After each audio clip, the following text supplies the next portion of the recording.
The fourth international entry mode that we're going to have a look at today is known as strategic alliances. And as you can see here, this basically involves any form of collaboration with an international partner firm when you're looking to enter a particular market.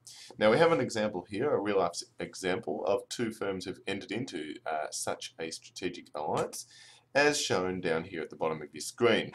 Now those two cars, we've got a Mini on the left and a Peugeot 208 GTI on the right. Now, just from looking at them, they clearly, rather, look quite different and are certainly made by different manufacturers, Mini being actually owned by the German company BMW, while Peugeot is obviously a French manufacturer. Interestingly, though, they actually share the exact same engine. And the reason why they do that is because BMW and Peugeot entered into a strategic alliance so that they could develop that engine, which they were then able to share across multiple models within their respective model ranges.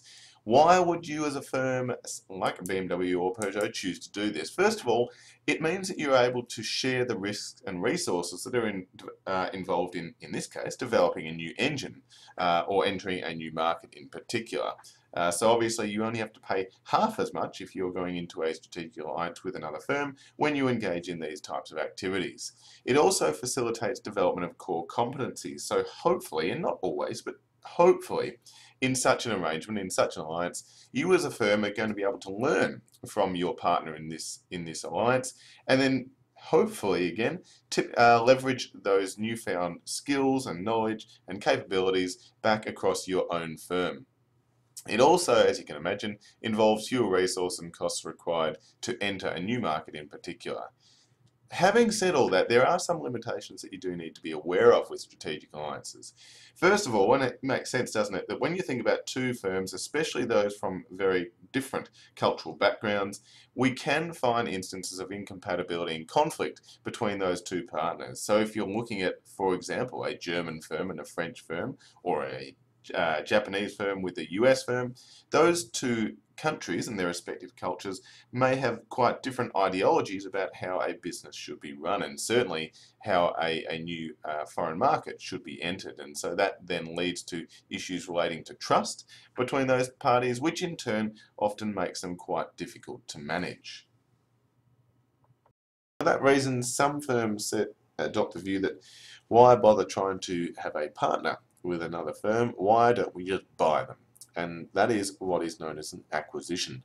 In a cross-border acquisition, a firm from one country acquires a stake in or purchases 100% of a firm located in another country. Now, as you can imagine, this is often best when we need quick access to a market. If you purchase an existing firm, they will usually have existing facilities, often manufacturing plants that will have already been established. They'll have developed strong networks with suppliers and distributors and retailers. They'll often have a well-known brand that has already been created. So it just makes the whole process quite easy for you. It makes it faster, especially if you, as I say, you need that quick access to the local market and things that are already done for you.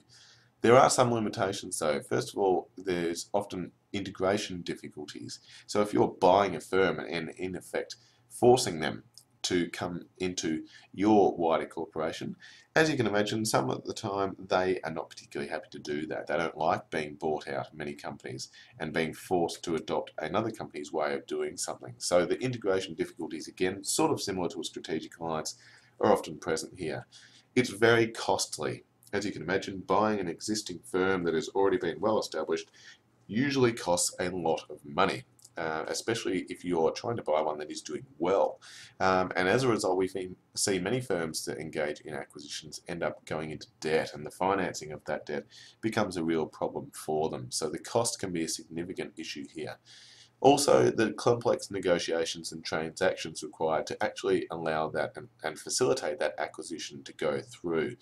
As I said before, a lot of the time the firm being acquired is not particularly happy about that happening, and so they will often make it quite difficult for the transaction to go through in the first place. A good example we have here of acquisitions is the Yum brand, which is basically it's now a portfolio of brands which I think originally started out as just being the owners of Pepsi, the Pepsi soda soft drink company. And they then went on to buy a lot of the major fast food chains in the US. So KFC, Taco Bell, or Taco Bill's as it is here, and Pizza Hut are actually part of this broader Yum corporation that started off basically just as Pepsi. And they've been able to acquire these brands basically by buying them. The final entry mode is a new wholly owned subsidiary or greenfield venture. This is when a firm invests directly in another country or market by establishing a new wholly owned subsidiary. So you're not going into a partnership with another firm in a strategic alliance, you're not buying out an existing firm, you're not exporting or licensing your brands and products overseas. You are starting from scratch and creating a whole new, completely 100% owned subsidiary. Now, this is usually quite costly, as you can imagine. To start a business from scratch takes a long time and also a lot of money. And there are a lot of complex processes associated with this particular type of entry mode.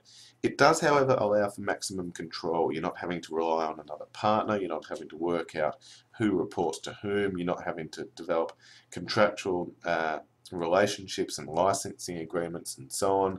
You 100% decide what goes on in that wholly owned subsidiary. As a result, it tends to have the highest potential returns when you own that subsidiary. All the profits go back to you. You don't have to split it with a partner, for example. It does carry a high risk, though, especially as you can imagine. There's significant expense involved. The amount of capital required to undertake a greenfield venture makes it a very risky strategy. If you are going down the global strategy or global international strategy that we talked about as one of our previous little videos here, it is usually the best method, though, because it does allow you that control that you need as part of your global integration.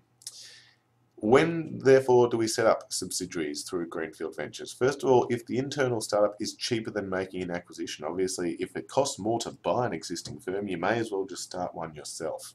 Also, when adding production capacity will not adversely impact the supply-demand balance in the local market, so you need to make sure that if you're going to go and start up a factory overseas, that you still have enough capacity to service your own home market. You can't completely neglect that by just trying to satisfy the demand overseas.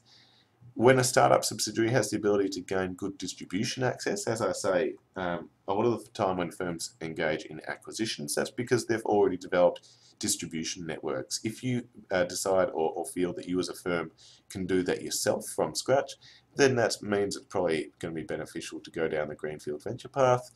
Or also when a startup subsidiary will have the size, cost structure and resource strength to compete head-to-head against local rivals. As you can imagine, if you're starting from scratch, if you're a subsidiary that has no reputation, that has not been in an industry at all, then you're going to face a fair bit of rivalry from the existing firms who've spent years and years building up their reputations and their knowledge within that particular industry. So you need to have a lot of money and be quite a big company usually to be able to take them on. The final slide we have as part of our international entry modes video looks at in which situations and circumstances is it most appropriate to go down either of these 5 entry modes that we've looked at.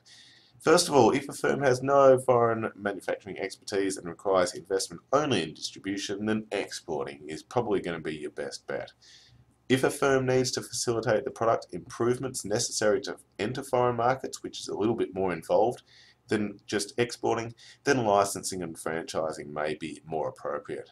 If your firm needs to connect with an experienced partner already in that target market, or to reduce its risk through the cost of sharing, and or is facing uncertain situations such as an emerging economy in its target market, then a strategic alliance or a joint venture is probably going to be your best bet there. If you need to get into a market very quickly to gain rapid access to a new market, and especially where corruption is not an issue, then an acquisition is often going to be most appropriate. And finally, when a firm's intellectual property rights in an emerging economy are not well protected, when the number of firms in that industry is growing fast and there is that need for global integration, as I touched on before, then a new wholly owned subsidiary or greenfield venture is going to be best.